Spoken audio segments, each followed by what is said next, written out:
တချို့ကကံကောင်းတယ်ကျွန်တော်တော့ကံပဲဆိုးနေတာလားကိုဖြတ်ခဲ့တဲ့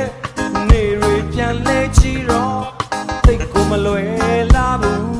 ကွယ်ရေစံလေးစံဘဝဟာကံနာရလို့ချောင်းတွေ့တဲ့ကိုတယောက်တည်းဒီနေရတီဘဝဟာလို့အချက်နဲ့သိကိုမလွယ်လာဘူးကွယ်လို့ချင်နာရဲရရမယ်ယုံကြည်ခဲ့တဲ့ဖြစ်အောင်လို့မှာပဲကိုချာတော့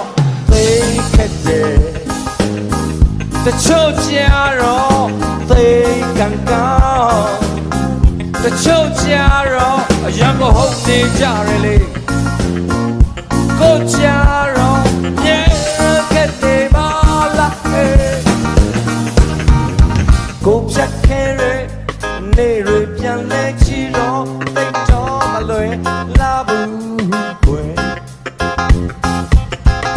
ရေစံလေးစံကိုဘဝဟာကံနာရလို့ချောင်းတွေ့တဲ့ကိုတယောက်တည်းကိုအားဒီနေရတီဘဝဟာလို့အချက်